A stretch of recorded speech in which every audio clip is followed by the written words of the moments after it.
Good evening, ladies and gentlemen. Would you please take your seats? We will start the opening ceremony of the 50th anniversary of IIASA, the International Institute of Applied System Analysis. And I welcome you very warmly here in the Academy of Sciences in Vienna. This is one of several events taking place around this 50th anniversary, events that show how IIASA and the science that is produced there contribute to facing the global challenges and has contributed over the past 50 years. My name is Corinna Milborn. I'm a TV journalist here in Austria, here in Vienna with Puls 4. And personally, I can tell you that IIASA is the go-to place if you need not only data, but the analysis of data. If you need people that have different approaches. And I think that's something that's so important with the global challenges that we have right now. The world is complex, it's highly interlinked, and we need interdisciplinary approaches. And that's what IIASA delivers and has been delivering for 50 years. So we have this opening ceremony today and one packed day tomorrow with a lot of insights into the work. I think most of you will be there tomorrow too. And now I welcome the very distinguished opening speakers, starting with the president of the Austrian Academy of Sciences here in Austria, Heinz Fassmann.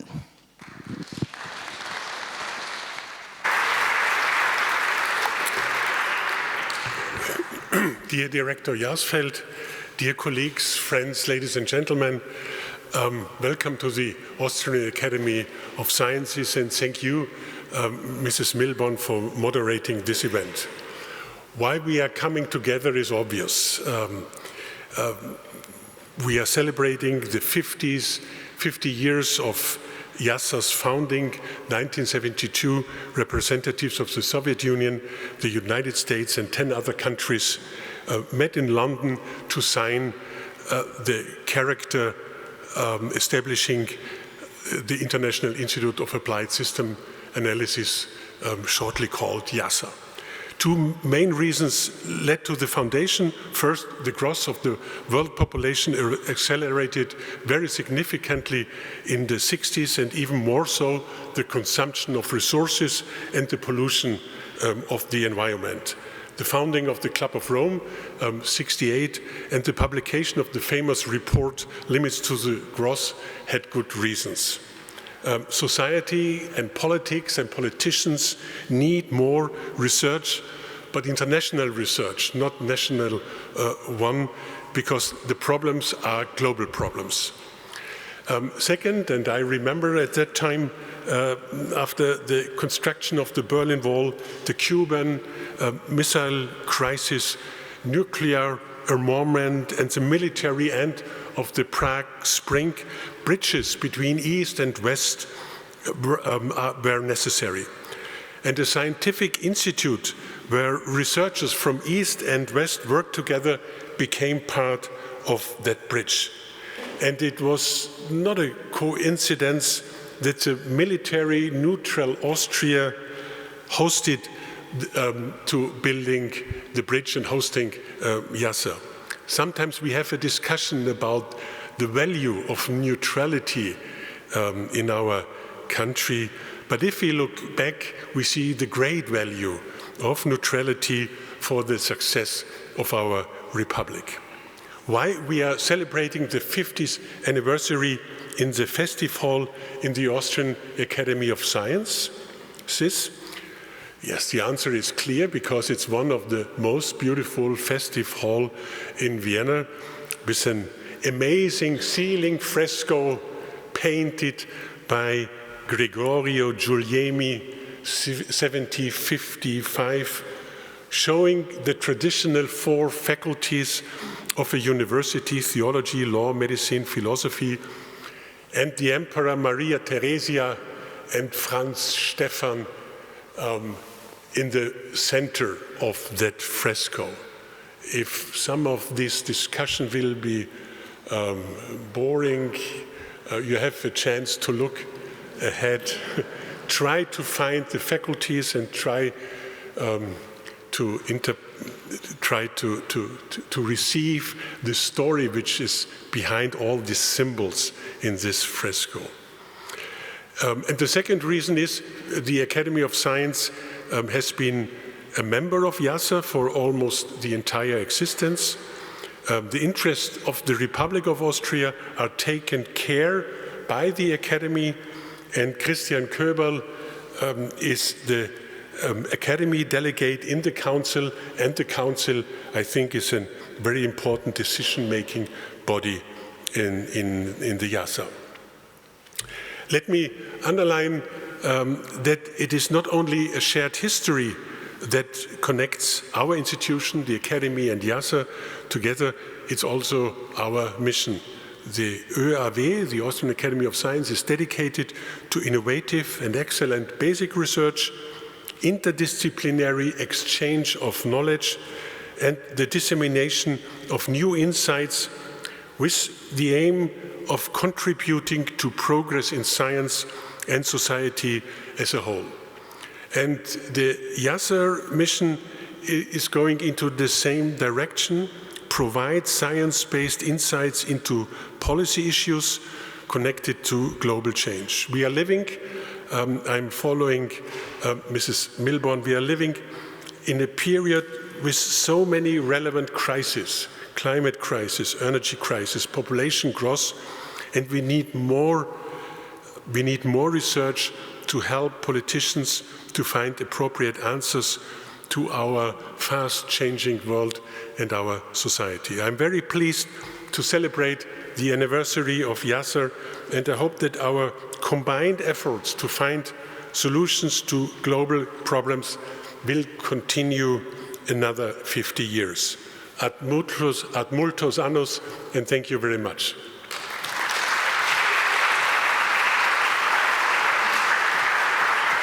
Thank you very much, Heinz Fassmann. Our next speaker would be the Federal Minister for Education, Science and Research of the Republic of Austria. He sends warmest regards and deepest apologies. He had to cancel last minute, but he sent us a video message, and we'll have this now. Dear President Fassmann, dear Director General van Jaarsveld, Excellencies, dear guests. It is an honor for me, as Austrian Federal Minister for Education, Science and Research, to address you on the occasion of the 50th anniversary of IIASA. Austria is very proud to have hosted the International Institute for Applied System Analysis for the past 5 decades. Today, IIASA is a strong pillar of the Austrian research landscape, and its researchers are well connected with the Austrian scientific community. From its founding in 1972, during the Cold War, as a place for international scientific dialogue, IIASA has become renowned throughout the world for its novel scientific approach in analyzing and developing models. These help to solve global challenges such as environmental pollution, demographic transitions, managing water resources, and so on. Unfortunately, science diplomacy as an instrument for dialogue is needed more than ever, as the Russian invasion of Ukraine showed this year. I hope that IIASA and its national member organizations can contribute to rebuilding peace and trust. Since its establishment, my ministry has been supporting IIASA in close cooperation with the Austrian Academy of Sciences, which is Austria's member organization of IIASA and our host today. Let me also thank the Austrian Foreign Ministry and the provincial governments of Vienna and Lower Austria for their continued support and efforts to keep Schloss Laxenburg up and running, together with my ministry. I can assure you that my ministry will continue to back IIASA in the best possible way in the decades to come. In recent years, particularly during the pandemic, we saw a worrying rise in skepticism towards science and research as well as democracy in general. Therefore, it is one of my priorities to strengthen trust in science and research, a topic which is very close to my heart as professor, former rector, and now as minister. Dear Director General van Jaarsveld, I would like to thank you and IIASA for all your efforts in this respect. Just a few weeks ago, we launched the first networking conference, Trust in Science and Democracy, with international experts to discuss ways and good practice on how to deal with this challenge. In addition, we commissioned a study to analyze the causes of skepticism towards science, research and democracy in order to have evidence for a broad range of concrete countermeasures. There are huge challenges ahead of us. But if we join forces with our trusted and like-minded international partners, I am confident that together we will find the right solutions and take the right decisions. Let me end by sincerely thanking IIASA's Director General, Albert van Jaarsveld, and the former Director General, Pavel Kabrat, and Detlev von Winterfeld, as well as Professor Mike Clegg, the chair of the IIASA Council, the representatives of IIASA's national member organizations, in particular Professor Christian Köberl, who represents Austria at IIASA, and all the excellent researchers at IIASA and the administrative staff, who together made this incredible success story possible over the last 50 years. I wish you an interesting evening and fruitful exchanges at the conference tomorrow. So that was the Federal Minister for Science. And let me now welcome on stage the Director General, who has been addressed a lot of times now by the Minister, Albert van Jaarsveld, please.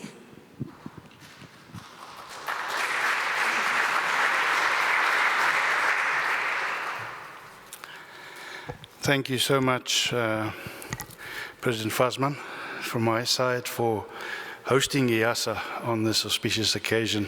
We really appreciate that we have the privilege to share in this facility, and we look forward to an engaging evening. So from my side, welcome to everybody.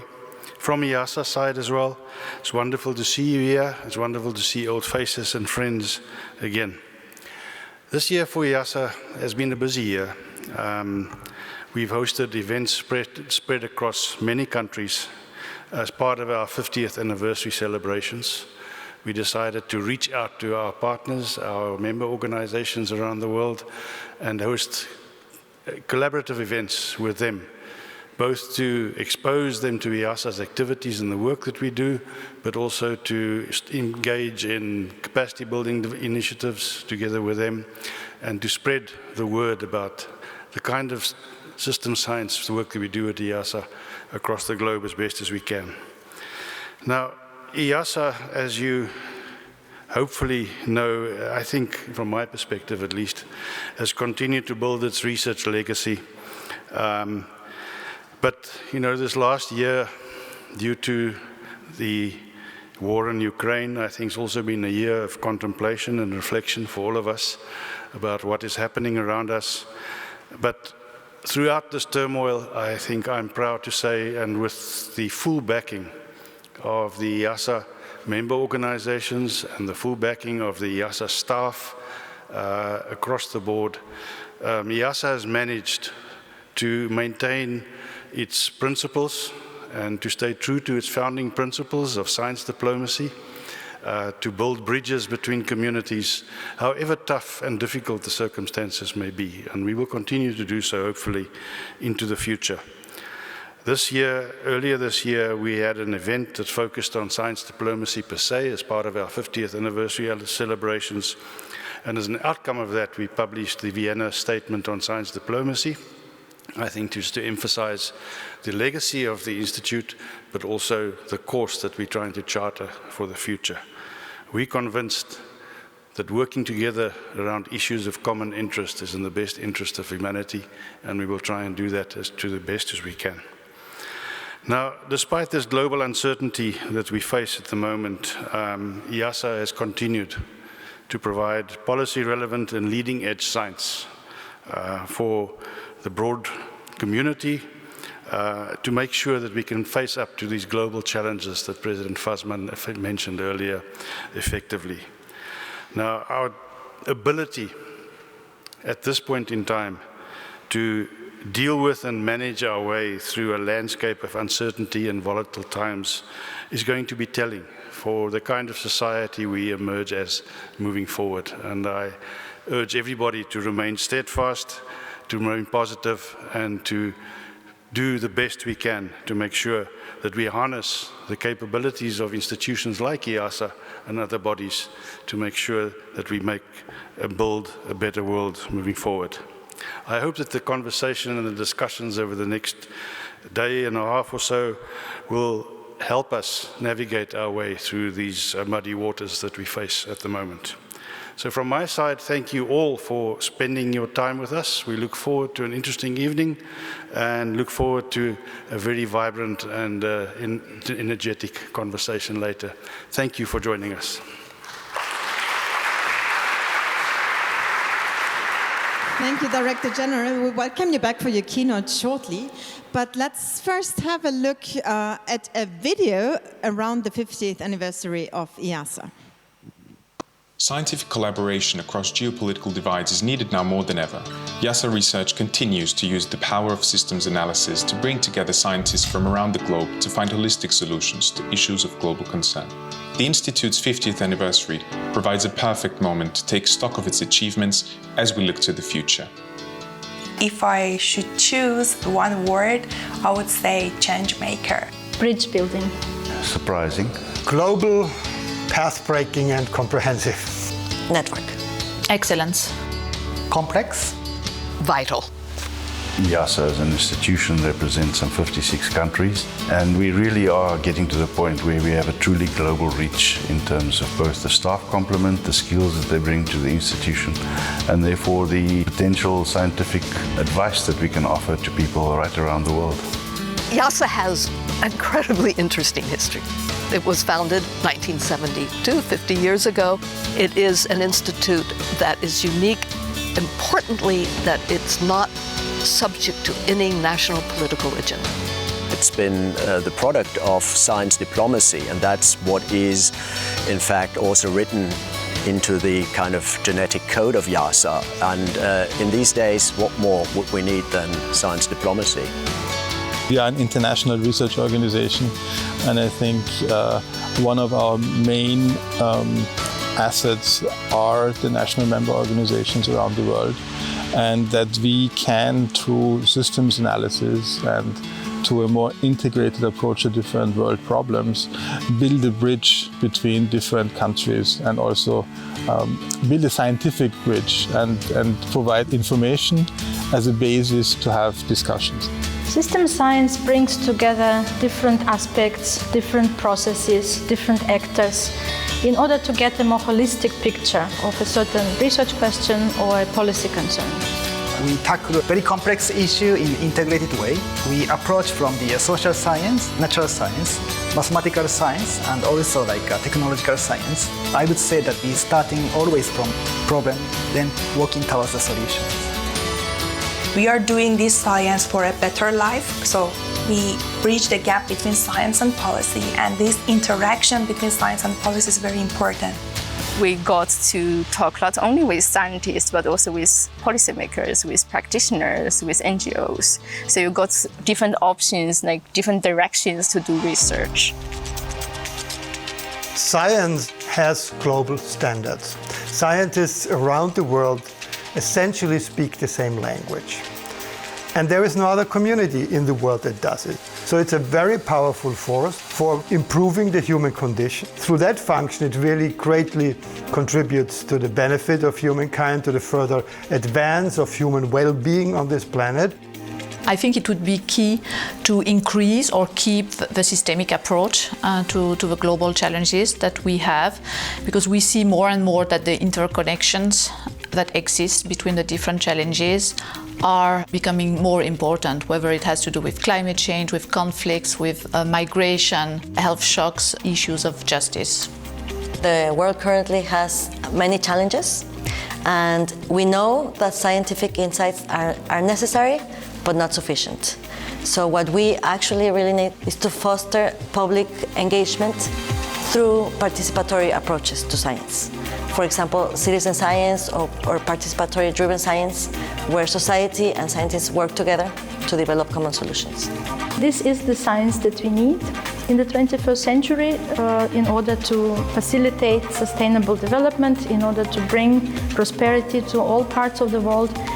I think science really has a crucial role to play. Everybody should be delighted that the IIASA is turning 50. I think the fact that the IIASA has been around for that long and has made a significant impact already at the global community in terms of its policy work. The heydays from the 70s, from the acid rain research, to today where we're influencing significantly the climate conversations, the biodiversity conversations that are happening. These things are critical to ensure that we have a dignified future for humanity.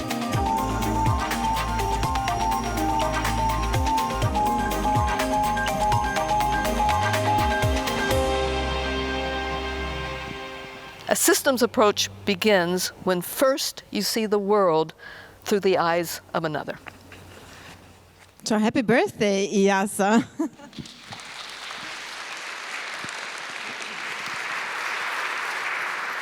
And let's now welcome the Council Vice Chair of IIASA, Lea Kauppi.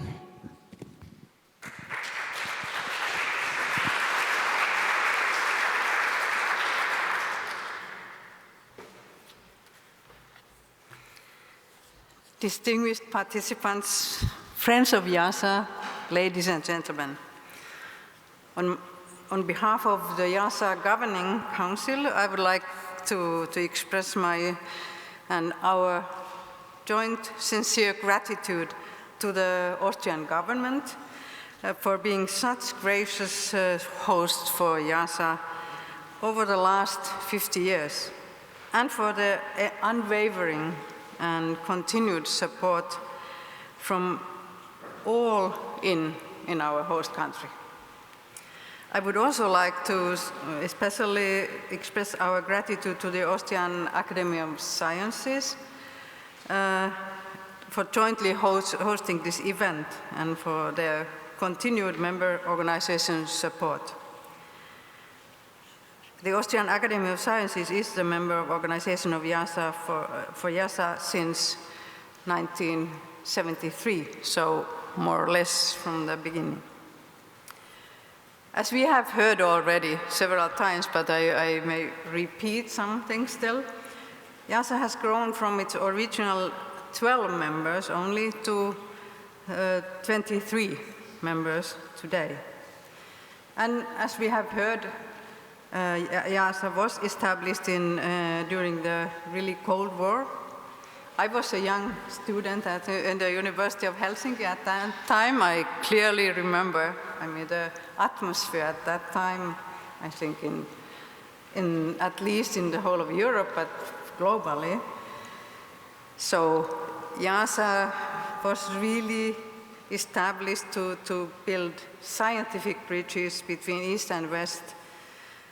And today, as we have already evidenced many times, IIASA is really an international research institute that applies systems analysis to identify really integrated solutions that we are really so strongly looking for.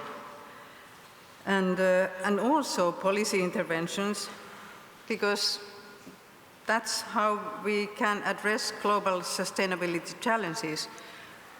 IIASA, together with its NMOs, national member organizations, and all the research collaborators around the world.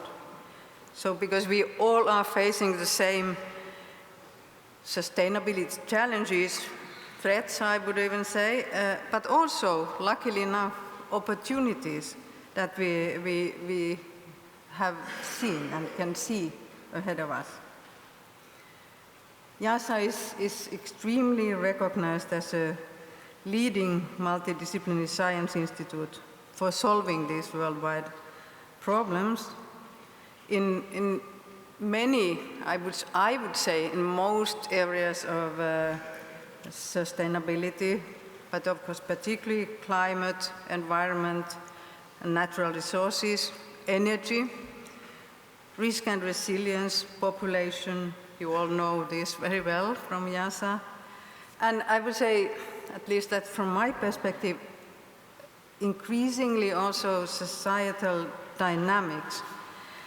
And there is this huge value related to the methodological excellence. IIASA has always been applying the latest applied systems approaches. And I think in the Council we have been evidencing, getting all the time evidence how the science excellence, as well as both the scientific and policy impact of IIASA, continues to grow year by year. And there seems to be no end to that development. And that's really, that I really would like to congratulate IIASA for that. Maybe then some personal remarks. I personally, I have had the privilege to closely live with the development of IIASA. First, in fact, as a very young researcher at IIASA in the 1980s, and then later through research collaboration, and then now most recently then representing the Finnish NMO in the IIASA Council. And I can honestly say that the time I spent at IIASA has had a very strong influence on my own thinking. And as a result of that, my whole working career. And that's also something I would really like to thank IIASA for. And maybe this is, it's a small example, but I think that has not been mentioned too much yet today. The capacity building role of IIASA.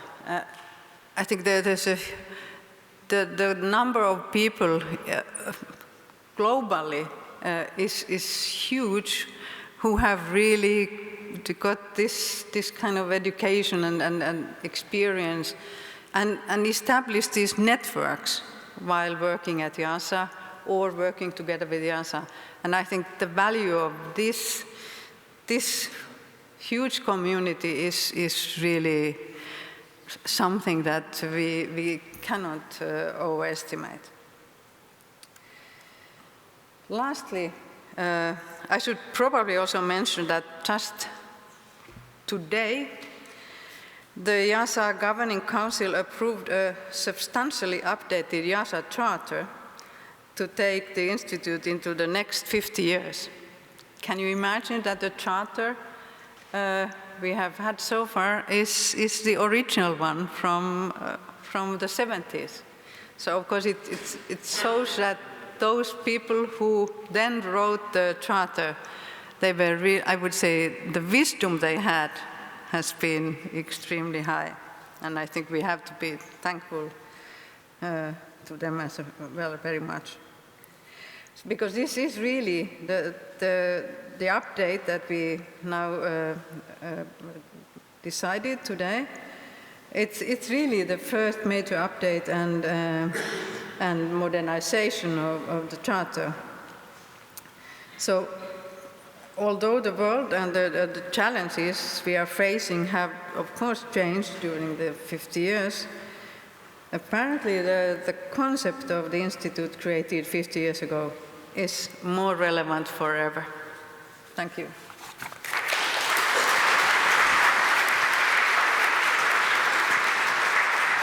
Thank you so much, Lea Kaupi. And finally, for the final welcome words, please welcome the chair of the Austrian IIASA Committee, IIASA Council member and professor at the University of Vienna, Christian Köberl.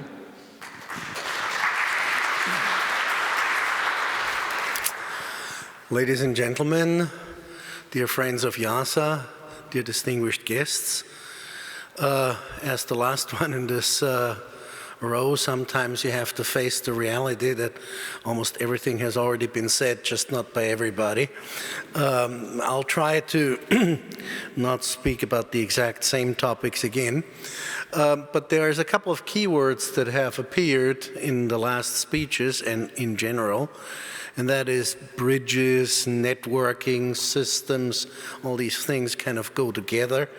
And of course, do want to repeat one point. I think that in a world that has, that is complicated, and we've heard from President Fassmann that we have had our crisis. Well, 50 years ago there were crises, 100 years ago there were crises. There will be crises in 10, 20, 50 years again. So an institution that addresses exactly the points how to deal with crises, how to deal with challenges in the world will always be necessary and will always be important. And that's why I think IIASA has a bright future if many institutions can look over short-term outrages and other things that sometimes feel very important, but if you look at the long run, other things might become more important. But having said that, I would like to point out a couple of things why the Austrian IIASA Council is in a place to have bridges, mainly within the country. We are, of course, charged with representing the Austrian Academy of Sciences, the membership organization in IIASA, on the IIASA Council.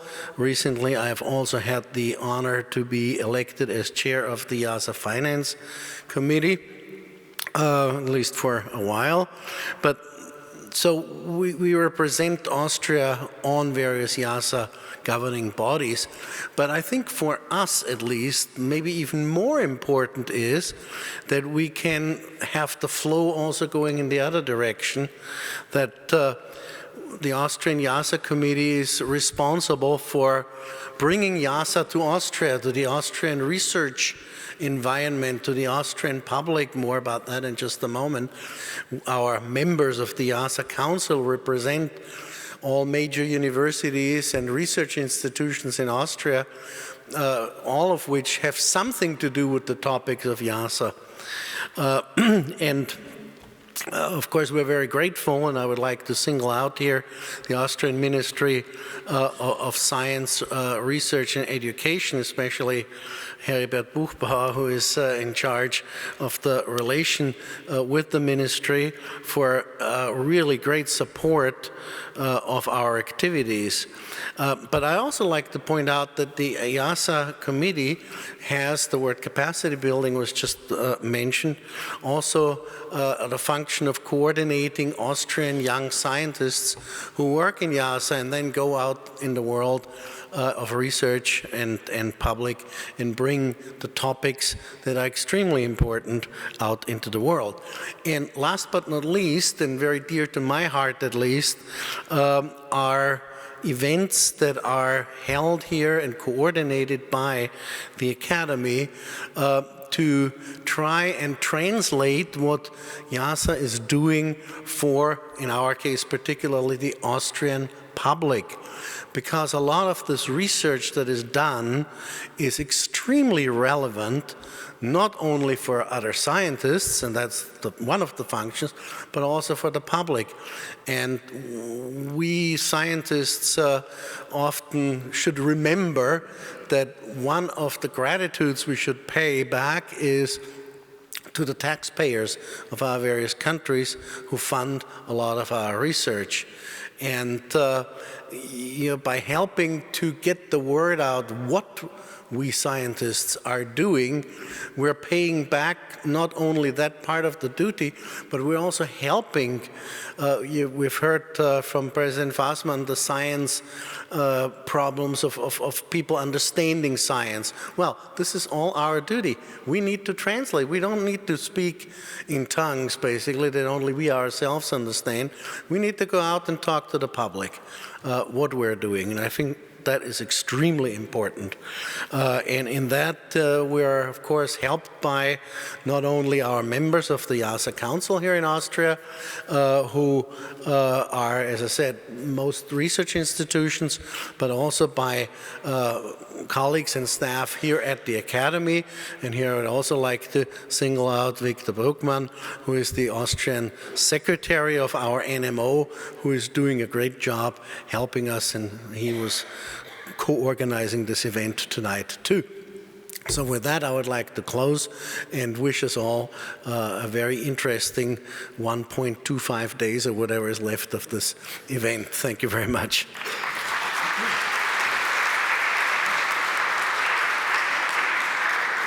Thank you to all of the opening speakers, and let's now get to the keynote. And for that, I'll welcome back the Director General, Albert van Jaarsveld, who will give us an insight about what IIASA does and will do, and what the main challenges are for IIASA and the world, because IIASA deals with the challenges of the world. Please.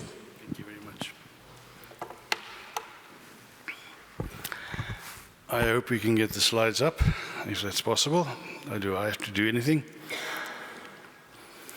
There we go. Thank you very much. From my side, again, thank you for joining us for this conversation. I'm going to try and share some thoughts around systems analysis, but also to focus on some of the problems we're having in delivering on our key challenge we have in front of us, which is the Sustainable Development Goals. And share some thoughts. I'm going to do some finger pointing at science itself, but also think about and start a conversation, hopefully, about how we move forward in this space. So those of you that are watching the media and will know that we face a world that is scary. And I think those of you in the science business probably know it better than most. And science has been warning society that we're stepping closer to some very serious, critical points where this Earth system on which we depend could be fundamentally changed. These tipping points are a key component of our understanding of the Earth in which we live, but will also fundamentally affect the pathways, the possibilities and the trajectories that are available to us into the future should we exceed these fundamentally. So it's really important for us to understand where we stand. Now this is one of Naki's slides that has evolved a little bit over time, but I think I'm going to start off by just doing a bit of a reality check where we stand at the moment. 71% of adults own less than $10,000 in wealth, in total wealth, across the world. On the right-hand side, you see that champagne glass divided into 5 equal 20% portions of the global population in terms of income, and gives you a sense of how much money different people earn. We also face huge inequalities. From a health perspective, life expectancy has doubled in a century. I guess that's good news. But the spread of years of good life beyond the age of 20 across the world stretches between 12 years beyond the age of 20 in some parts of the world, up to 56 good years in other parts of the world. Again, tremendous inequalities that we face. 100 million people experience acute hunger, while 1 billion are obese. This is not to put you off your food later, but just to let you understand. 22% of the people across Africa at the moment are actually covered through COVID vaccinations. If you think about what the distribution in this community is, again, we face some serious issues that we have to overcome. From an environmental perspective, 90% of people breathe highly polluted air. 1 in 9 people use unsafe water. 2.3 billion people have no access to a toilet. And from a happiness and resources point of view, more people die by suicide than war and violence, even today, under these circumstances. Happiness inequality is on the rise, and 1 billion people have no access to electricity, but we have enough cell phones for everybody. All right. 3 billion people are exposed to land degradation around the world, desertification, and none of them benefited from the great acceleration that happened over the past decades. But we have a plan, right? And the trick is, how do we bring these things together? These big global divides that we see and what we're trying to achieve as far as Agenda 2030 is concerned. There's an awful lot of science going on to try and move us forward in this landscape. The Sustainable Development Solutions Network, run by Jeff Sachs, helps us to get a global picture of our progress in terms of delivering on the Sustainable Development Goals. This network is supported by the FABLE consortium that IIASA is involved with, that harnesses the best of science that's available around the world, brings together the data that we need, and again tries to enhance our delivery of the Sustainable Development Goals using the scientific networks that are distributed across the globe. Belmont Forum is an international research consortium that was established, have been funding collaborative research actions to look at global change matters for a number of years. They've spent 400 million since 2012 in the area of global change research and have funded more than 1,000 scientists in 39 countries. Future Earth is an initiative that you're all very familiar with. Future Earth is a global network of scientists, researchers and innovators collaborating for a more sustainable planet, with key pieces of work happening underneath that framework, both in terms of helping us setting the boundaries for a comfortable life on the planet, but at the same time also exploring science-based pathways for sustainability into the future. All this work is synthesized through intergovernmental panels like the IPCC and IPBES to bring together the global picture and hopefully help us formulate policies that will change the environment in which we live. Yet, we're struggling. We are not able to deliver on the SDGs, and we have a problem. And the question is, what is that problem? And I think we've spent a bit of time talking about that. You'll see at the bottom in there, I have the International Science Council. There's a dual marketing logo there. We've been talking with people through the International Science Council about how to overcome this problem. We're faced by this acute poverty around the world. We're faced by rampant urbanization. The war in Ukraine and the COVID pandemic is not helping us, clearly. And I think we're struggling to overcome some of these barriers created by these ongoing activities. The reality is that the progress is slower than needed. We need to urgently redouble our efforts to achieve the Sustainable Development Goals. This by the Unleashing Science report from the International Science Council that led this conversation. But also according to Antonio Guterres, who states that we must rise higher to rescue the Sustainable Development Goals and stay true to our promise of a world of peace, dignity, and prosperity on a healthy planet. So why do we have the slow progress? And this is where I want to talk to science per se. I think science sometimes is not anchored in the real world issues. I think it's a problem that happens in branches of science. The modalities of science fundings and the models and mechanisms by which we fund science are clearly not fit for purpose in terms of what we're trying to achieve. There's a strong siloed nature to scientific efforts and funding in particular. Scientific knowledge required to achieve the SDGs is also not reaching the decision makers and other stakeholders to facilitate effective action. There's an urgent need for us to devise new ways of undertaking, delivering, and translating actionable knowledge to make sure that the information and the knowledge we have hits the ground and changes people's lives. So the International Science Council established something called the Global Commission on Science Missions for Sustainability. And their task was to find new ways to support and deliver missions for science, to assist in meeting the SDGs and finding new approaches for aligning funding with the accomplishment of these missions. There is this persistent disconnect between the knowledge that's generated in the science and the action required to pursue sustainability. There are many scientific efforts that are going on around global food, water, energy, health, safety, insecurities, but yet, and I'm not going to run through all of these in tremendous detail, but it is true that sometimes science is focused more on the problem than helping to solve it. Top-down scientific, community-driven initiatives sometimes focus on the wrong problems and not aligned with some of the most pressing needs of societies. Sometimes we produce information that's not trusted, not viewed as legitimate, credible, salient by decision makers, communities and other actors.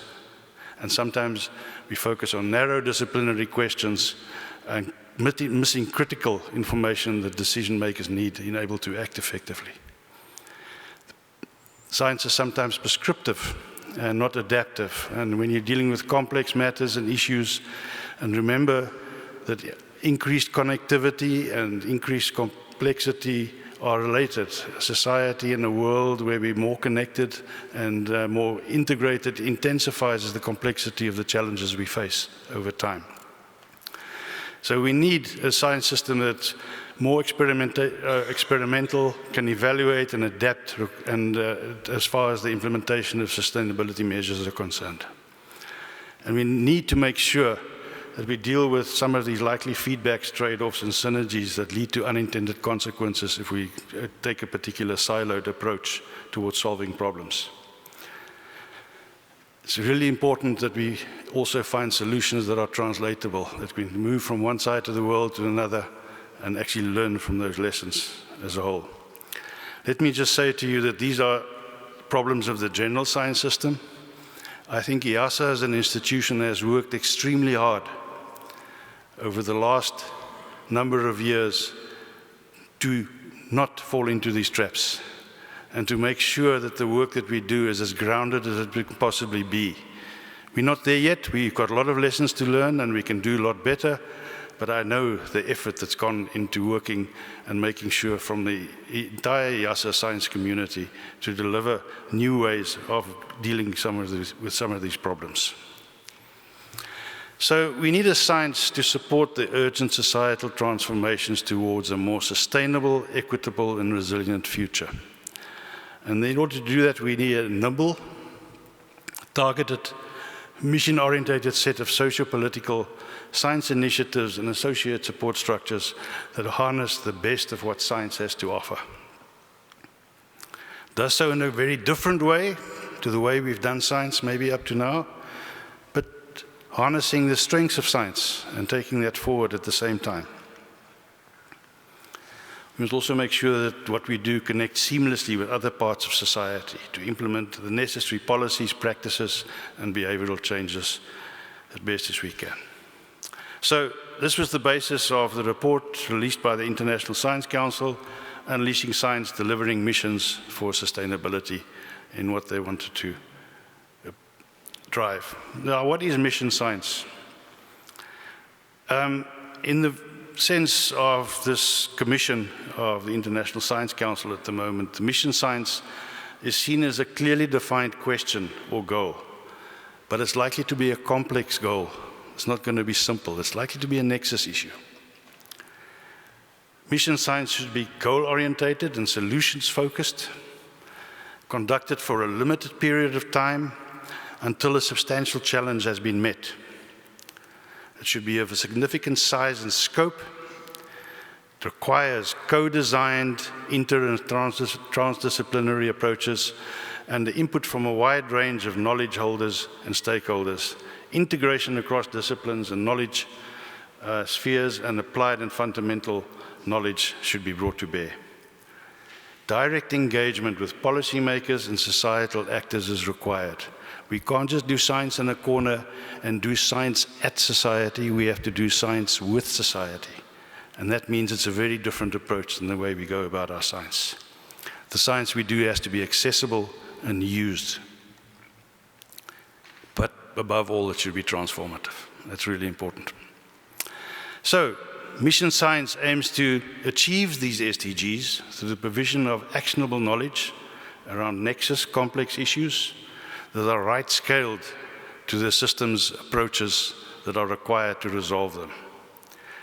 And the emerging consensus of this group is, and I'll get back to the group later, is that the mission science is not about what's the next big thing to do to achieve the SDGs.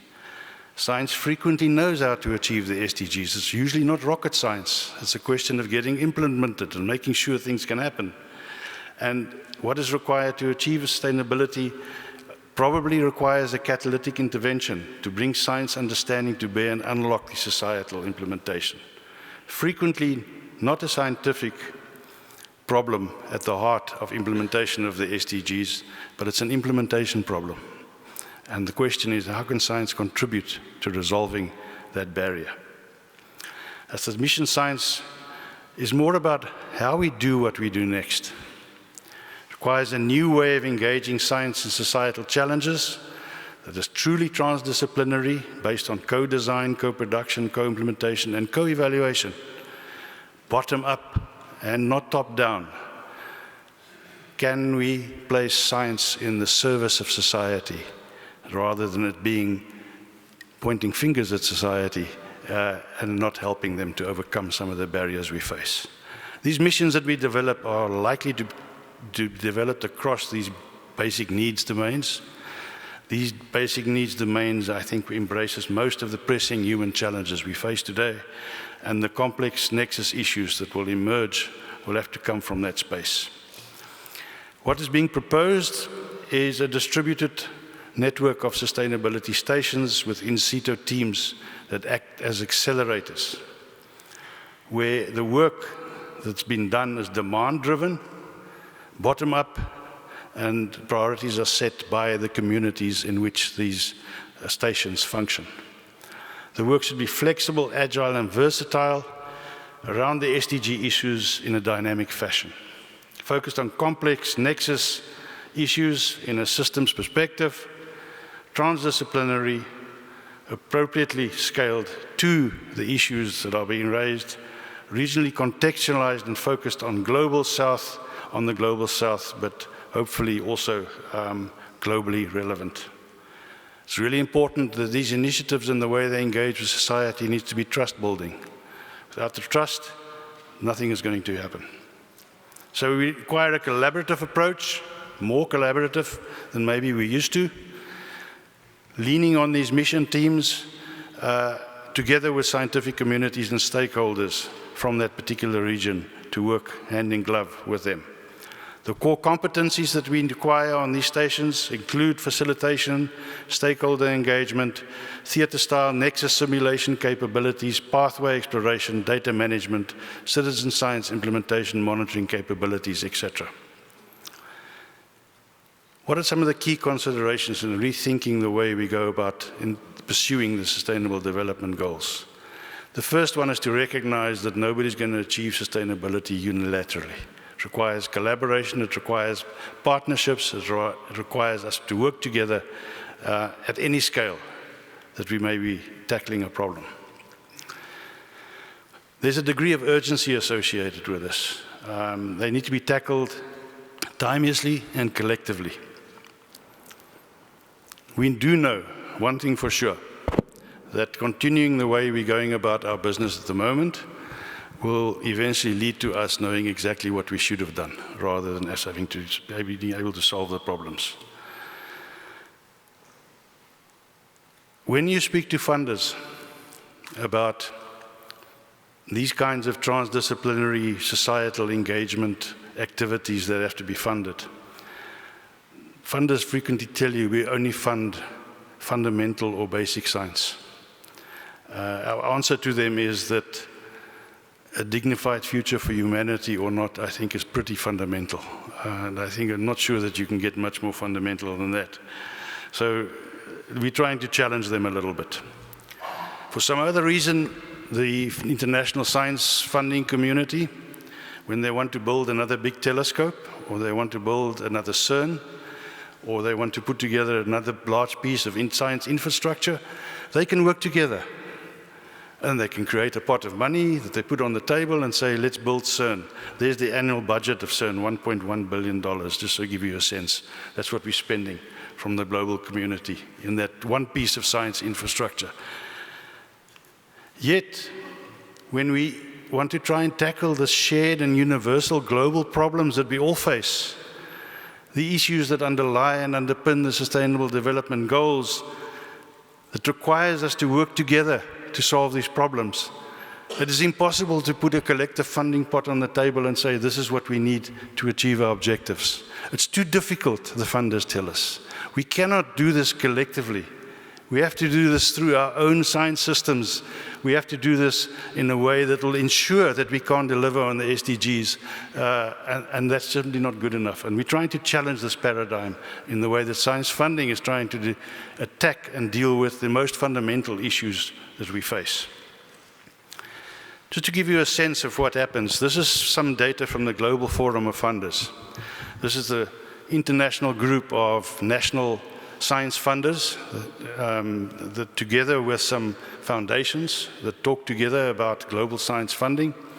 They have an annual budget of about $70 billion. They spend by far the largest chunk of each of their own budgets for in-country science funding, which is understandable. There are national priorities, there are strategic priorities that want to be funded. That's fine. Bilateral science funding is a much smaller slice, maybe 5 to 6% of their funding goes towards that. But for truly multilateral science, in other words, where we need the global science community to work together to solve global problems, 1 to 2%, and I'm telling you that 2 to 3% there is generous in terms of what kind of funding is available for us to work and to act together as a scientific community to solve the most pressing problems that we face on the right-hand side there. The climate crisis, the sustainability crisis, a raging pandemic recently, smart economic recovery, and the legitimacy crisis that we face as a consequence of not being able to deliver on people's basic fundamental needs moving forward. It just seems to me that the funding system is completely out of kilter with the reality, and we need to find another way of trying to overcome this. So we're throwing a challenge to the global funding community and say to them, small money compared to the other funding that you're spending, compared to the 70 billion. We think at least a minimum of 400 million per annum over the next 15 years is required to drive this engagement between the scientific community, societies to deliver in a constructive way on the Sustainable Development Goals moving forward. So, from our perspective, the pathway to science missions and improving the SDG achievement is not about what to do next, but it's about how we do it the next thing. And that next thing means that we have to become truly engaged and immersed in societies. Let the societies identify their key problems that they want to address first, and then we apply the best of science and bring the best of science to try and overcome those problems. It's a very different way of doing science. It places science in the service of society rather than the other way around. We hope we can engineer a step change in implementing the science for sustainability, but it's really important because what you're creating is a new cadre of scientific expertise, people that are science implementers rather than people that are fundamental scientists. If you think back about what happened, that you can maybe compare them to the old-fashioned agricultural extension officers and what they did to carry agricultural messages into communities as part of the Green Revolution. These are practitioners and specialists that are required to deliver on sustainability science. It must be a participatory process. It must include multi-scale capabilities because the problems are going to be at different scales and they have to be dealt with in that regard. It's sustainability from the bottom up with global guidance rather than trying to achieve it from the top down. And the key is to install these core competencies in the sustainability stations, to fast track facilitate and enable community sustainability and transformative priority setting at a local or regional scale as required. Sustainable communities develop around shared common interests, and we have to exploit those to make sure we make progress. The reality, of course, is also that we have to recognize that globally the centers of powers are shifting. And if we don't engage with the real decision makers and the real role players, California is the 5th biggest economy in the world as a state. That's where the resources and the power lies in the context of the global community. We have megacities developing. The mayors of megacities are very powerful people these days compared to whatever the situation was 30 or 40 years ago. And local actors are most important in terms of resolving problems and making things work. It is very difficult for a government to implement what's required from a sustainability perspective alone. They can create an enabling environment, but the decision makers have to work hand in glove with the science that's available and make sure that the decisions are made in everybody's best interest at a local scale. So what are the outcomes that we're trying to achieve? A novel mechanism to fast-track the achievement of the SDGs in regions, particularly those regions where progress is lagging, in other words, where there's a lot of work required. We want to build a community of scientific policy development and stakeholder expertise, capable of resolving complex systems and nexus SG matters. In other words, what we want to do is make sure that systems analysis, which we at IIASA do so often, is grounded and actually makes a difference and is going to change people's lives. A mechanism that builds trust between the scientific community and the societies it serves, promoting global cooperation in service of a more sustainable planet and a dignified future for humanity. What I've shared with you today is the collective work of this group of people, just to share with everybody, part of the Global Commission on Science Missions Technical Advisory Group. This work is nearing completion and will be made available early in 2023, but we're really pushing to fundamentally change the science funding landscape to try and change the way we implement sustainability science into the future. And I see system science as a big part of that solution and solving nexus problems at a very fine scale. Thank you so much for your attention.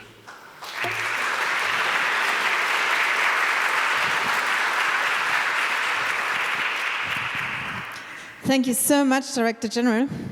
That's the thing with the IIASA, it's always eye-opening, and you totally delivered on that. Thank you so much for these insights. That's something we're going to discuss now with all of you. Before we get to the panel discussion here on stage, I'd like to get a bit of a sense of who we have in the audience. Who of you is working with the IIASA currently right now? Could you stand up perhaps? Because raised hands is So happy birthday. Give them a big hand, and you yourself. And who of you has worked in IIASA, with IIASA at some point of their careers? Naki, you'll have to stand up. I know you have. Great, and also give them a big applause. Who's ever been to the headquarters in Luxembourg? Do you have to stand up because you need some air too? So, so actually, those who didn't stand up now, you should go.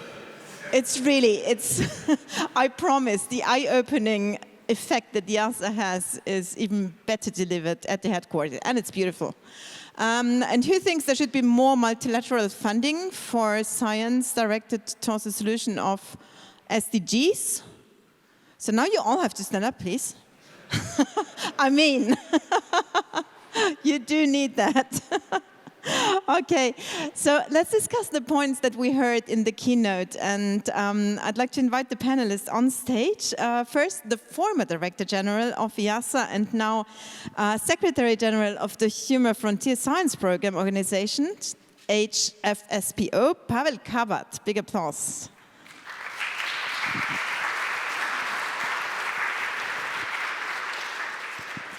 And And second, the Energy, Climate and Environment Program Director at IIASA, and as you know, one of the most influential climate researchers in the world, Keivan Riahib.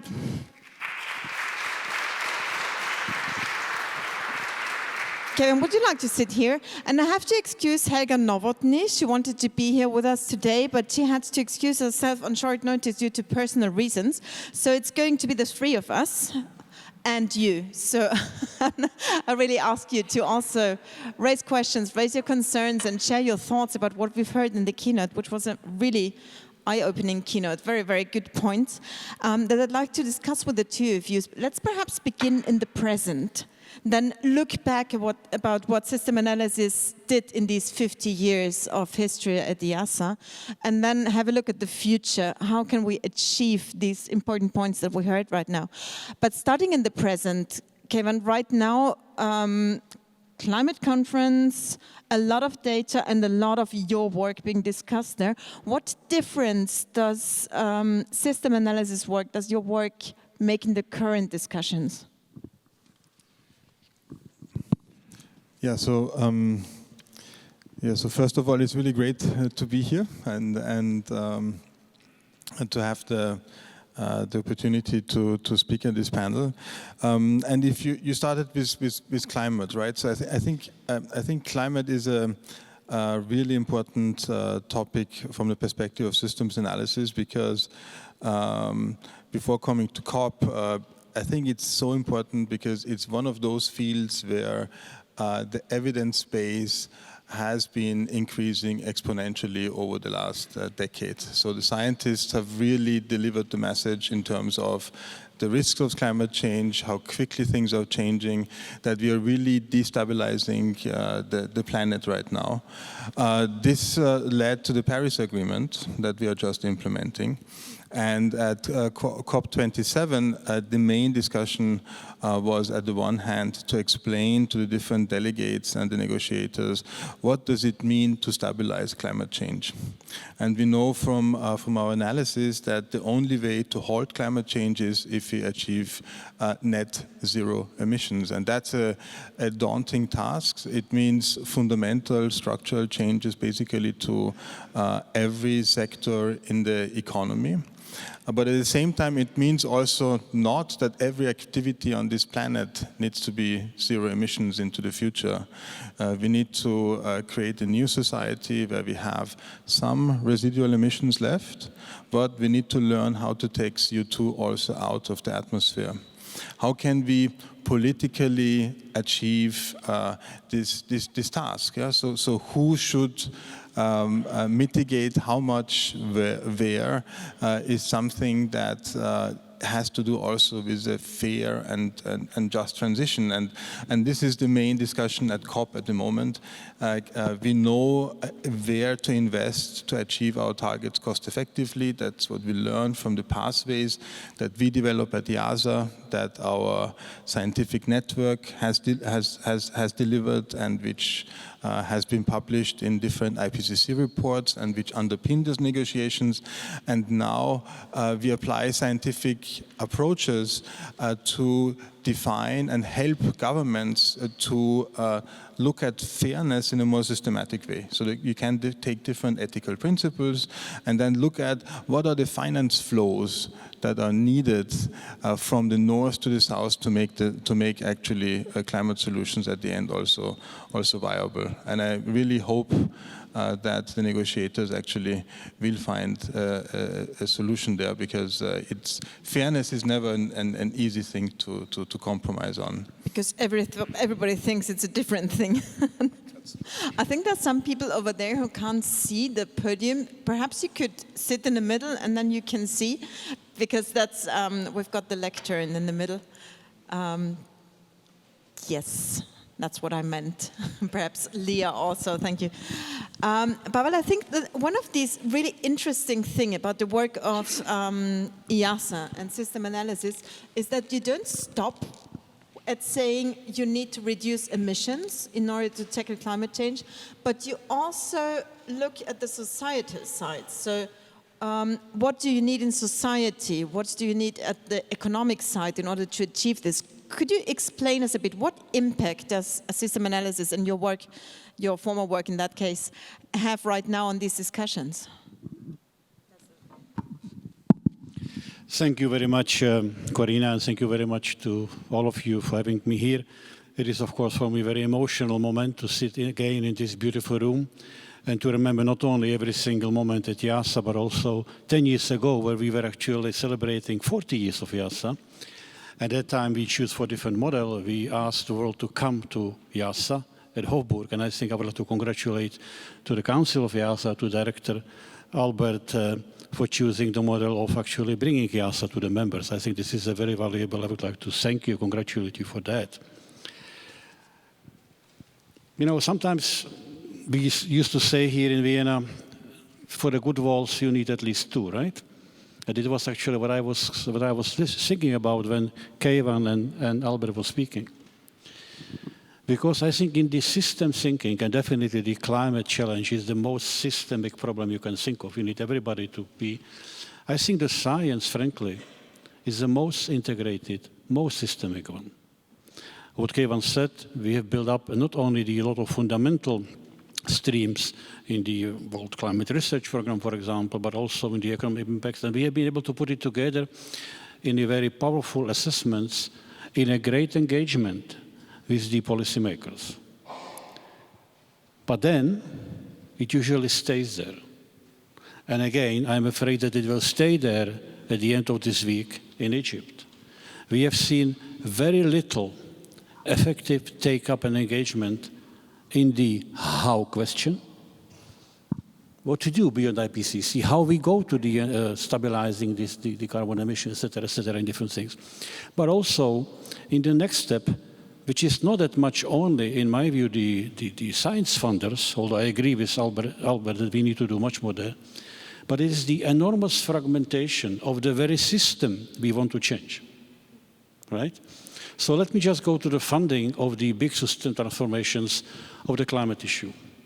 Climate, unfortunately, in many countries sitting around the table in Egypt this week, is still very much sectoral issue. Although science has been putting forward together many, many years that it is actually an issue which is cross-cutting, which is getting from the table of the Minister of Industry to the Minister of Agriculture, Ministry of Water, we still don't have a horizontal funding system in place to be able to take this systemic challenge. So the result is terrible fragmentation in the implementation side of it, not enough money, competition, defending its own playground, being minister of what of that, and not making any progress. The previous government of Netherlands, which was putting together a new climate strategy, asked a number of people for advice, and I was one of them. So I suggested, look, you create not a climate minister, you create a special minister which is horizontal on these system transformations. You give him or her a little bit of a budget, 5% what he needs, but then you oblige all the vertical ministers to put aside 10% of their money, and then to come together in the systemic core design to tackle jointly funding of this swamp transformation, as an example. That's an interesting plan. So what I would like to say here, the system approach, system-model approach, is not only approach in science, but it goes really through all the stakeholders, which needs to be part of the complex system to actually come to solutions.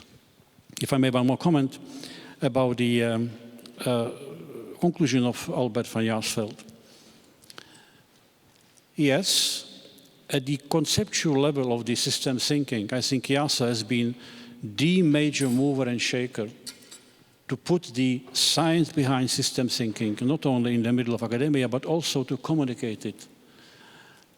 But to be completely honest, this beautiful place in Luxembourg, which I was privileged to spend with my colleagues 6.5 years, is still an island when it comes to the way how the science outside the walls in Luxembourg is being done. Not because the scientists wouldn't want to. Scientists want very much to be integrative, to discover the frontiers and the disciplinary borders, but the system, again, around them is not enabling them. The incentives are still very much silo-disciplinary, funding disciplinary, your career disciplinary. So again, this is the issue of the system within system.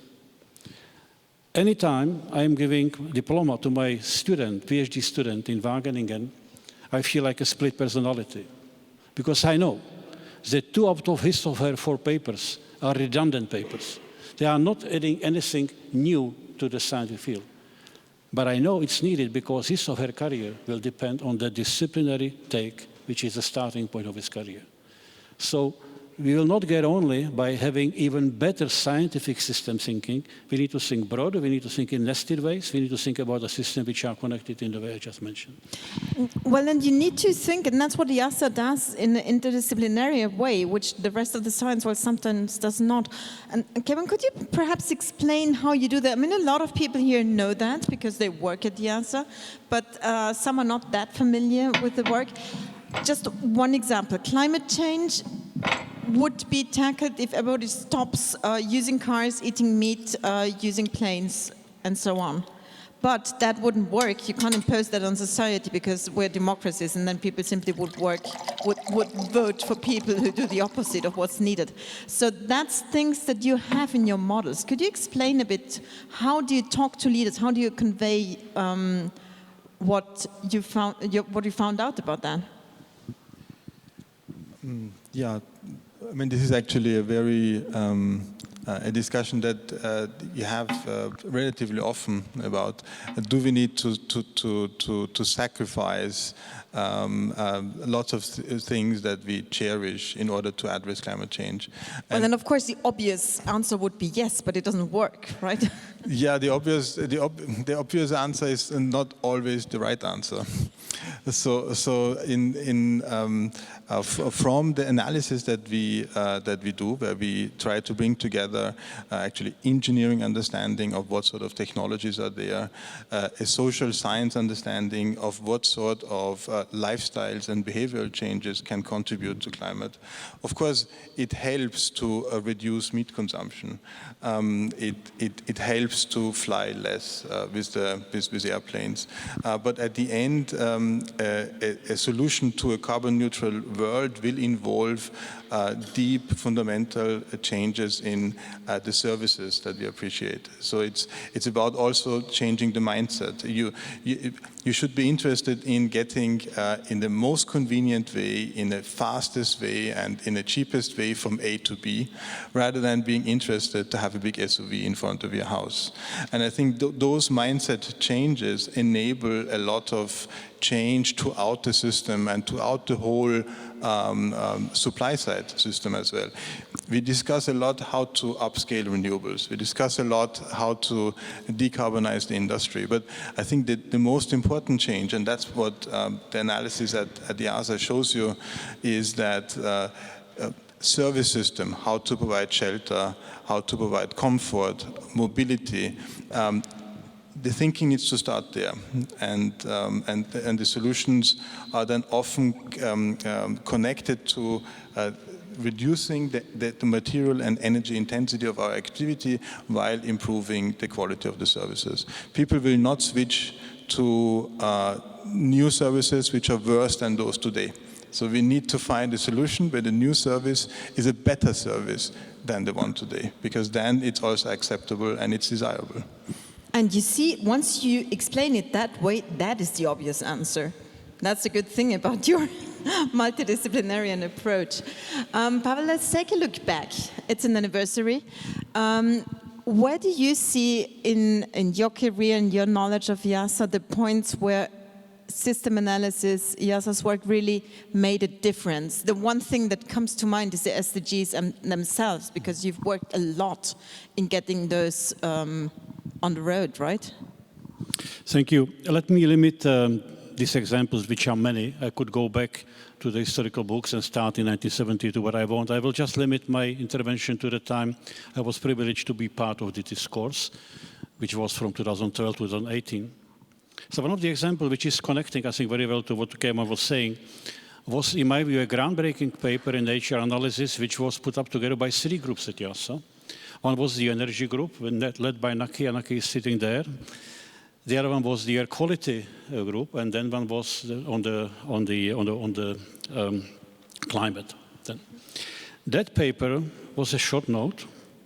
It was showing, I think, first time in the history that by combining the approaches to climate mitigation, energy challenge, transformation, and to air quality, short-lived gases, would not only result into the interesting science paper, but also into the enormous economic benefit.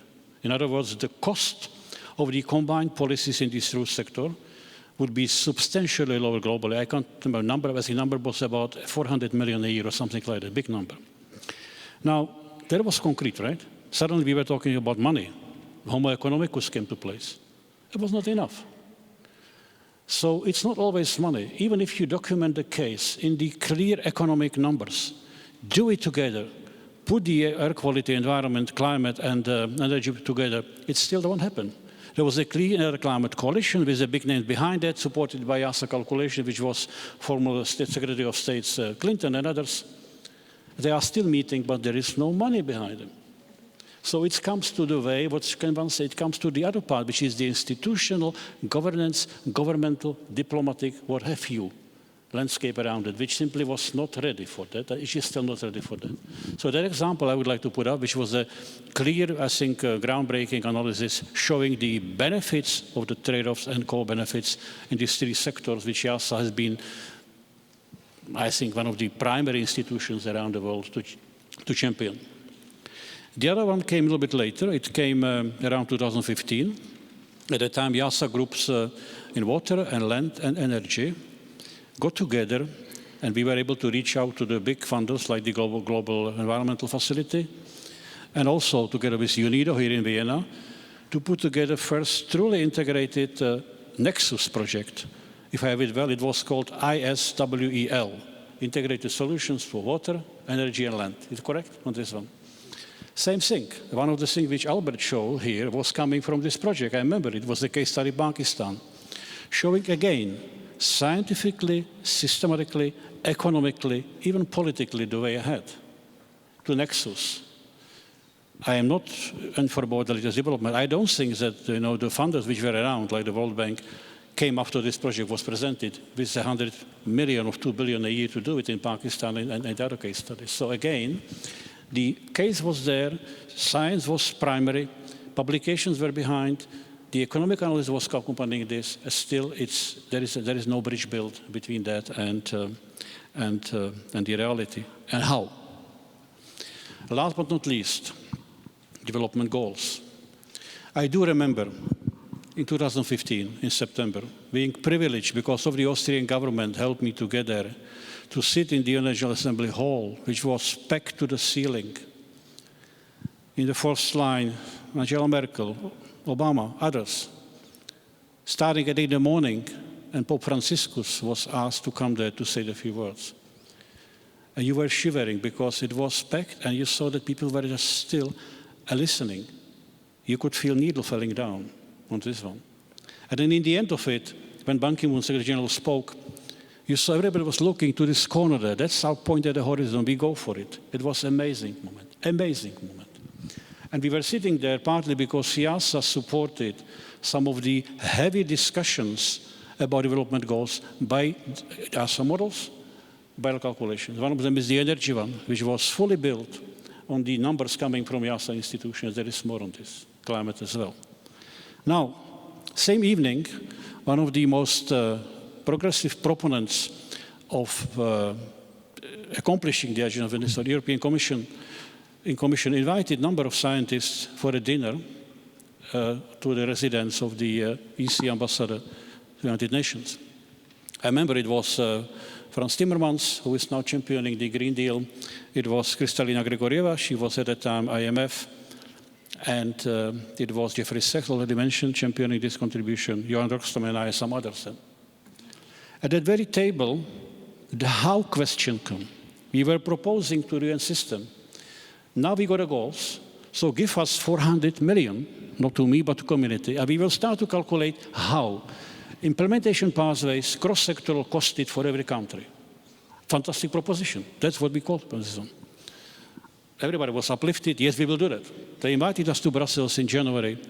The fact is that nothing came on table in this money. The only thing which happened was IIASA again, which put up a little bit of resources into so-called the World 2050 project. Again, Naki was championing that. I would like to thank him for it. With Wolfgang, and they have done what they could do, just to put together a number of integrated studies. But the intention was different. The intention was to produce a costed, concrete how projects for every country. Why this was not taken up? It goes to the very point of Albert in this presentation. So 3 examples I would like to give. Thank you very much. Would you like to add to that, Kevin? I mean, you're on the Council of the Director General at the United Nations for the SDGs, so you're right in the process. Would you like to add about the history of system analysis and what it contributed? Yeah, so perhaps, I mean, there are very, very many examples that we could bring, and Pavel brought already a few. But one, perhaps, which was really a game changer when we moved from the Millennium Development Goals. These were the goals before the SDGs. So the SDGs was that for the very first time, the SDGs take energy as a sustainable development goal. That was not there yet. And I would say Pavel and Naki and IIASA colleagues were absolutely instrumental that this SDG goal now exists. I do remember that, but it's so strange looking back from the year 2022 that energy wasn't on the table back then. Incredible, right? And what enabled it was that IIASA spearheaded a global assessment activity of the state of energy, the so-called Global Energy Assessment, bringing together 300 scientists all around the world. And that assessment report, it's a doorstopper. Actually, we have still a few, if you are interested in a doorstopper at home, it's roughly that thick.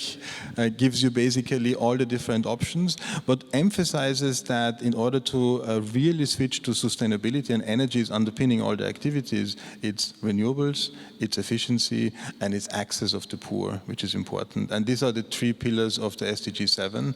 And what made it possible to bring SDG 7 to make it materialize was that there was also political support for this. Yeah? There was Candy Keller, the Director General of UNIDO at that time, who was a passionate fighter for energy access for the poor, and at the end also Ban Ki-moon, who held that report in the General Assembly and said, yeah, okay, we have now the evidence, and that's a new SDG. So I think that's really one of the examples where you can see how science can drive also political processes. And the good thing about your papers is that you have these many perspectives. I mean, I see Wolfgang Lutz here in the first row, who delivered on what several people asked for today. He spoke in a television interview yesterday about the work of IIASA, and it was excellent, I heard. You have the best population scientist right next door, right? You can ask the best technical scientist right next door. Is that what makes IIASA so special, and how could you defend that in the broader scientific community, taking up the points that the Director General raised? Yeah, that's sometimes what makes others quite jealous, that so many different disciplines are presented at the same place. But it's the only way that you can really have a holistic systems approach that Pavel also emphasized so much. So if historical examples are, for example, about Wolfgang's work, which really center stages education as an enabling conditions for so many different developments, which have also been spearheaded from IIASA, for example. Or the air pollution work on its own is not possible without the underpinnings of the engineers and from the energy colleagues, and similar case for water. Yeah? So it's this interdisciplinarity that is sometimes missing. So bringing the pieces together. Also in Austria, we have We have really excellent engineers that work on the climate change problem. We have the Wegener Center, who is looking at the social side of the problem.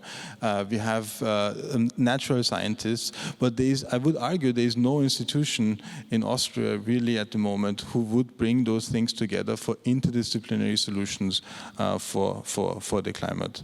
And that is so needed. And I would like to pick up on the keynote now and take a look in the future. You raised a few points, Mr. Director General, that have to be tackled, but the scientific community sometimes doesn't like to hear that. You were quite critical towards science. I think the main point was, you repeated it sometimes, science has to be grounded in society, has to be grounded in reality, there has to be interchange with society, and there has to be a focus on solutions, not just problems. One of the underlying issues is trust. And I'd like to ask the audience again, who thinks that we have a problem with trust in science right now in society? It's about half of you. That's optimistic of the rest of the half of you. and who has ideas about how you could tackle that trust problem? Well, that's 4 of you. No, 5. Very good. 6. I'll come back to you. But let's start with you, Pavel. That's something, of course, that you've been working with your whole life. Do you have solutions to these points raised? Let me just start with that. I wrote to Albert, I think Monday, excellent talk. I agree with most of it, right? Actually, I agree with most of it. And I wanted to add something on it. And that goes back to trust and to creativity, unleashing the most innovative thinking on this one. First, yes, I think the sustainable transformation science community needs a kind of Manhattan project, right? Let's call it CERN. Let's call it an organization. And this is, I think, one of the failures we are facing. We don't have it because we should move from the atmosphere of competition to atmosphere of collaboration. That's IIASA. And it's not easy because that has to do with trust. I mean, honestly, and if I say it, and I think everybody would agree with me, the science is smart, science is collaborative, but in the end, when it comes to counting your own brownies, you are competing. You are competing. You are competing in a way of being first. You are competing in a way of having the first paper.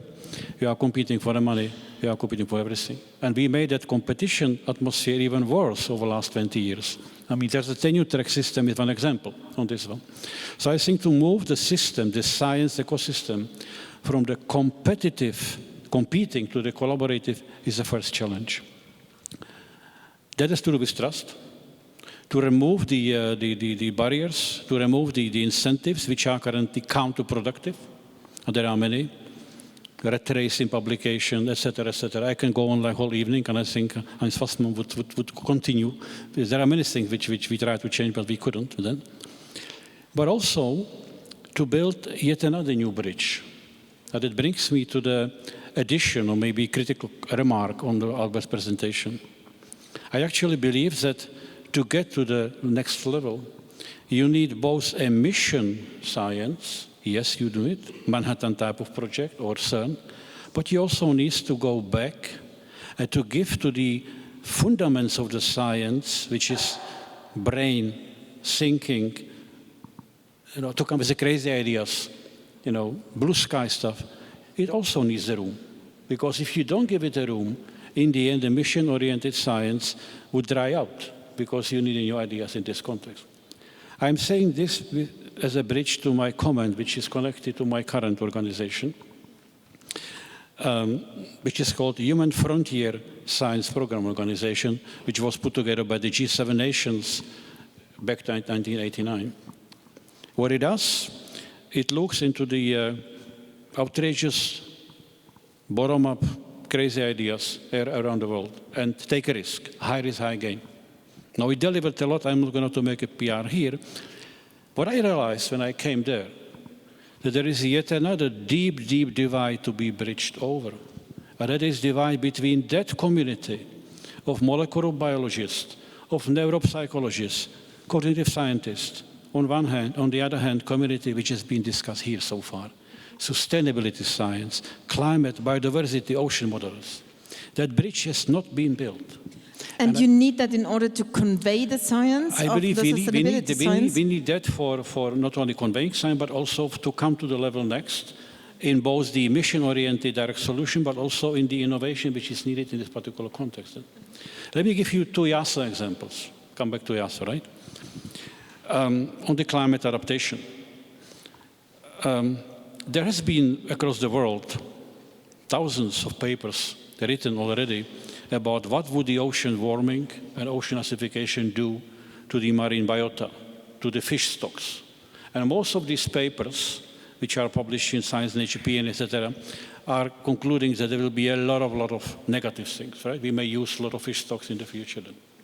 At IIASA, there was a study which came from the combination of the physicists and the ecologists, which look into the fish stock, but from a different perspective, namely, how the fish stock of cod and I think it was the coupling Atlantic Ocean responded to the increasing fishing pressure. What I mean by that fishing pressure was mainly expressed by narrowing and making smaller and smaller the opening of the fish net, which means we are catching more and more younger fish. I think it was exciting what this research showed, because it shows that based on the data, those fish populations, they actually evolved, adapted themselves into the situation and started to reproduce much earlier. Evolutionary biology is Spain. If that is possible for a fish responding to the pressure by a fish net, who tells me that that will not happen in a much slower process, which is the warming acidification? This is just an example. Very interesting. The other one, FOLLOW, consortium which IIASA is co-leading on the future food security. Models are perfect, IIASA perfect.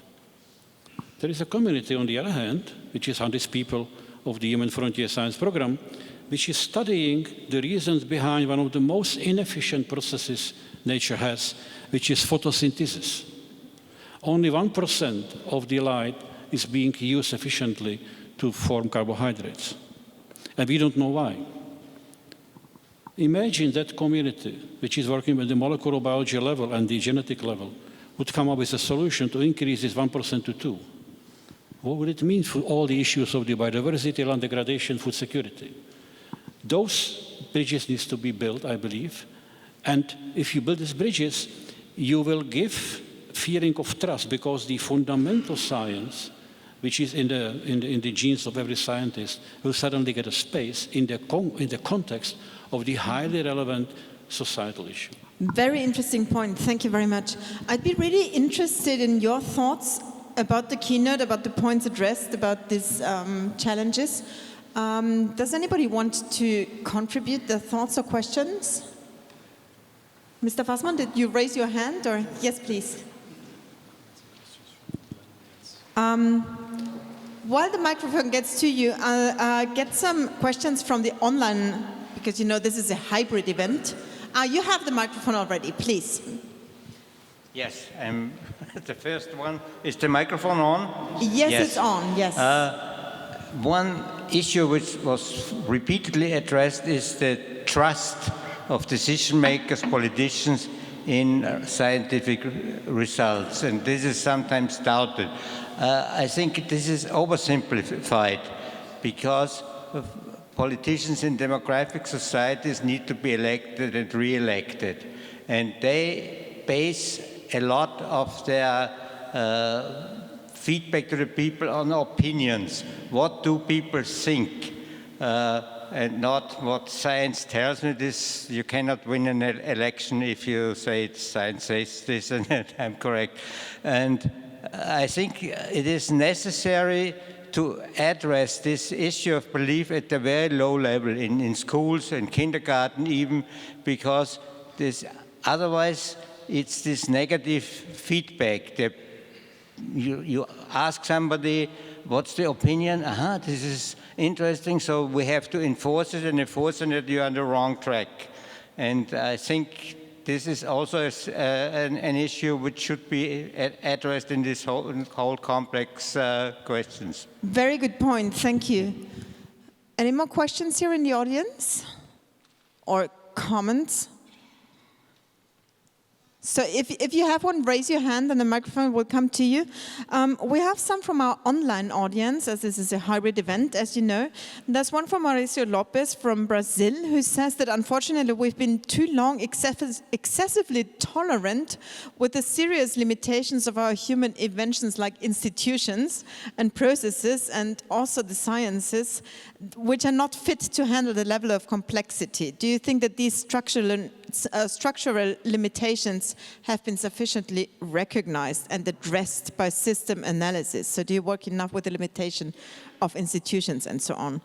And then there's another one from Westfall, from the University of Wisconsin, that writes to us, as an IIASA scientist of the 1970s, I would enjoy hearing the panel's comments on IIASA's on-the-ground role in actual science and diplomacy today compared to the early days and decades. And thanks for the fine panel, to the two of you. And also we have greetings from Canada and many countries that are contributing. But I'd leave it at these two. I would take another question from here, if there's one. So let's come back to the podium and I'd hand over to you, Kevin. As a climate scientist, it must be really frustrating if you're saying the same thing over many, many years and saying, be aware, this is going to happen, and people don't listen enough in order to act. So what's your analysis on these issues that were raised in the keynotes, also in the questions? Yeah, so there is definitely the reason to be, perhaps frustration is not the right feeling, but to ask for more stringent action. But at the same time, there's also really reasons for look in a positive way into the future. Who would have thought 10 years ago that solar PV cells only cost 10% from the value 10 years ago? So in many parts of the world, solar and wind has become the cheapest way to produce energy. This is a game changer, and we don't see yet the level of change because it takes long until those technologies diffuse into the market. I think there are, what the Paris Agreement did was that it mainstreamed the climate policies. It created certain industries which are still embryonic, very vulnerable, and now I think it's really the ball is, I think, in the political court to create those boundary conditions so that we can accelerate the transformation. Yeah, but what we heard also in your court, because you have to convey the science there and you have to think about how to do it. Yes. Right? Yes. And I mean, I would have a lot of suggestions about how to do it, but perhaps one of the really big ones are that we think about digitalization, which can be a big ally in this transformation, and the boundary conditions and the legal conditions to really use digitalization for the transformation is not there. Why do I think that? I think the key in the transformation is that we move from individual technologies that are disconnected from each other to a new society where all of our technologies are connected, where all the technologies are smart and react jointly to let's say market conditions or network stability, and to that we can start to think completely different dimensions in terms of renewable integration. A system which is smarter, where new business models become possible. So you basically don't have the public transport and the car as separate systems. You have one integrated system where you can book an electric car and your train ticket at the same time, and you get the best mobility that is possible. Taking digitalization combined with real investment into infrastructures which make those alternatives competitive is, I think, a very clear way how to move forward. Coming back to this question from Brazil, do you think that system analysis looks enough at the shortages that we have in our institutions in order to do this? This is, I would say, this is the frontier of the research at the moment. So in the last IPCC report on climate change, for the very first time, we made an evaluation of the pathways that show us how to achieve net zero in terms of different concerns and risks that actually what we draw on, what we show might be actually infeasible in the real world. And the most important concern there was the lack of institutional capacity and governance effectiveness in a developing world, where we need to see emissions come down also quite rapidly. We have another question here from Mr. Fassmann, Mr. President Fassmann in the first row. Yes, it's a wonderful discussion showing that IIASA is a wonderful place with brilliant people. I enjoyed your panel discussion very much. But I do not want to leave our discussion before I ask Albert one very central point. Science should be anchored in societal problems. You started one slide with this sentence. Can you explain it a little bit more? Who is defining what is a societal problem? Societal problems should be and have to be defined by someone. So it's not so easy. And does it mean that curiosity-driven research is forbidden? Anton Zeilinger received his Nobel Prize because he was interesting to solve the Schrödinger issue, and there was no, let's say, societal problem and societal gain behind. So your sentence should be elaborated a little bit more, otherwise you leave me... Well, and not only you, but also Pavel. That's the same point that Pavel made. So we do need an answer, Mr. Director General. Same point, and I certainly thank you for raising it. I think I was deliberately provocative in trying to push the envelope, but remember I was talking about sustainability science itself. In other words, how do we change and deliver on the Sustainable Development Goals? This is not about science in general. I think my point of view around the point raised by yourself and Pavel is essentially that yes, fundamental science is extremely important. Fundamental science is where new knowledge and innovation comes from, and we must fund it. But in order to achieve the SDGs, it is not going to be sufficient. We have to do something else that builds the bridges between what we know scientifically and allows society to achieve sustainability more rapidly, more quickly. And that's what we're talking about. It's that translation process.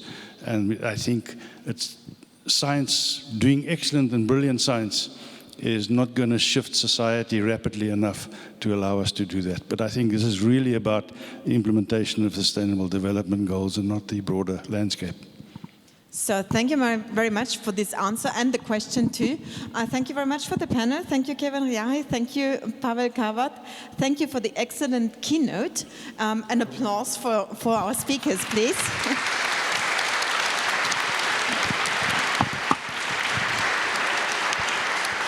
And for the closing of this opening ceremony, we have a video address of somebody really worthy of a 50-year anniversary. It's Peter T. Warren. He was secretary of IIASA Charter signing ceremony and of the first IIASA Council meeting, and he sent a video address for this anniversary. Let's look at it. Excellencies, Director General, dear fellow delegates, my warmest congratulations to IIASA on its 50th anniversary. As one present at its birth, you might say as midwife, it's a particular pleasure to see how the Institute has grown in international recognition, research coverage and science diplomacy over the last 50 years. I'm honoured to have been invited to this conference. I'm sorry that the dilapidations of old age have prevented my being with you in person, but thanks to the efforts of IIASA staff, I am able to be with you virtually. This event affords us an opportunity to acknowledge and thank the Austrian government of the day for its support of IIASA as a new international institute and its generosity in offering to refurbish Maria Theresa's summer palace at Luxembourg for IIASA's home. But a moment's recap. When in June 1972, I took up the post in the science section of the UK Cabinet Office, one of my tasks was to assist Lord Zuckerman, the UK member of IIASA's founding fathers and chair of the site working group. I became the group's secretary and as such first visited the palace that June. It was in a sad condition and the whole ground floor was given over to the occupation of horses, stabling and foodstuffs. But the sheer magnificence of the Austrian offer trumped all others and closed for 4 years of laborious debate. And immediately my role became organiser of a charter signing ceremony in the apartments of the UK member, the Royal Society. The event in October 1972 was a joyous one, the outcome of 6 years gestation. Lord Zuckerman was in the chair and I secretary.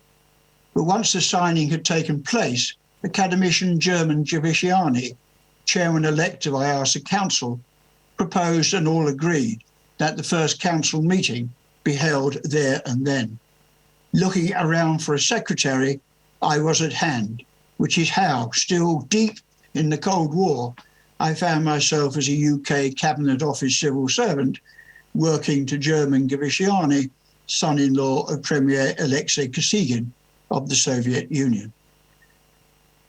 By chance, in 1977, I became deputy and later chief executive at the Royal Society and found myself overseeing the UK National Committee for IIASA, developing new schemes for the exchange of scientists across the Iron Curtain, and a society representative on IIASA, now International Science Council's Freedom in the Conduct of Science Committee, and ultimately its chairman, a baptism in science diplomacy.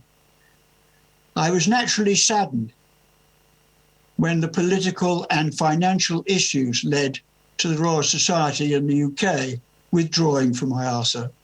I'm so glad that the UK rejoined in 2015 through the Natural Environment Research Council. But enough looking back. 50th anniversaries provide a golden chance to look ahead and assess likely prospects and challenges posed by the next 50. To me, one such critical challenge already stands out clearly.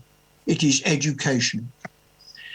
In a world that is increasingly complex and globalized, there is a need, first, for a universal recognition of systems as they currently operate in all fields of human endeavor, whether economics and finance, trade and marketing, law, health and environment, science and engineering, and so on. Second, for a parallel understanding of the part those systems play in enhancing or inhibiting the resolution of the major problems facing humanity today. Are the ways we are managing human affairs through global and national governance fit for purpose? I suggest far from it. Accordingly, it is my belief that the concept and importance of systems needs to be taught at the earliest pedagogically acceptable age to young people through school and college education. Education on systems should be accepted as a basic skill lying alongside those of literacy, numeracy, and language. As it was with science in the last quarter of the last century, the time is ripe for the professional worlds of systems research, operation, and training to be much better understood, both by the general public and by those who govern them. And effective dialogues need to be established with both. Without that twin approach, it will be hard to convince politicians and administrators to modify systems in the interest of enhancing humanity's future, unless concurrently electorates can understand the benefits of the changes and repeatedly press for their adoption. Might this be a challenge that IIASA would be interested in spearheading, working with national education departments, educationalists, and governments across the globe? A newly framed chapter in the progress of science diplomacy. Finally, may I wish IIASA and all who work in her and via support every success over the next 50 years. Thank you.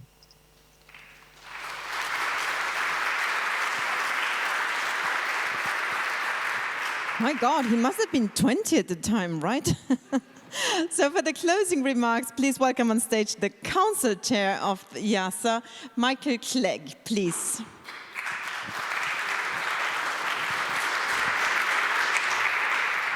Well, thank you, and it's a great privilege to be able to close this part of what will be a very exciting meeting. The 50th anniversary is a wonderful event. It's exciting that IIASA got that far, and an occasion to reflect on what has been achieved over those 50 years. When IIASA was stood up, one of the real challenges facing humanity was to avoid a nuclear exchange. That was one of the basic motivations for the creation of the Institute. We've done that. For 50 years, we've succeeded, partly through the rational analyses that institutes like IIASA represent. We've managed to create a little better world. Midway in the history of IIASA, one of the metrics that one can use about success is the Millennium Development Goals, and it's quite clear from the outcomes of the Millennium Development Goals that the condition of humanity improved measurably over that 15-year period. Once again, through the ability of science, and particularly areas like systems analysis, to help choose better pathways and the policies that led to better pathways into the future. But those challenges will continue to remain into the future, and we will need IIASA and organizations like IIASA to deal with the challenges of today and the next 50 years, environmental degradation, meeting the Sustainable Development Goals, challenges of disease epidemics, and particularly the challenges represented by climate change and environmental degradation. And then finally, conflict, which is once again a big problem in the world we live in. So the need for an organization like IIASA is just as great as it was 50 years ago. So it is exciting to be here celebrating a 50th anniversary and looking forward to the next 50 years. So I'd like to thank all of you for participating in this opening session. I'd like to especially thank the distinguished guests, ambassadors, presidents, ministers, heads of academic and research institutions who've been present, and I'd like to thank our speakers and the panel members who've added a lot of wisdom, and those of you who offered insightful questions.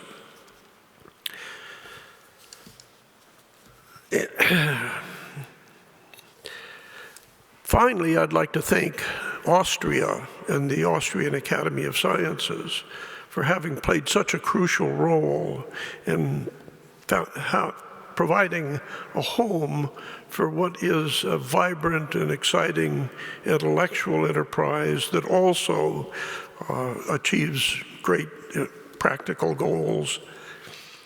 So I'm what's standing between you and refreshments, and I will stop and thank you all for your participation and look forward to seeing you tomorrow for the colloquium events.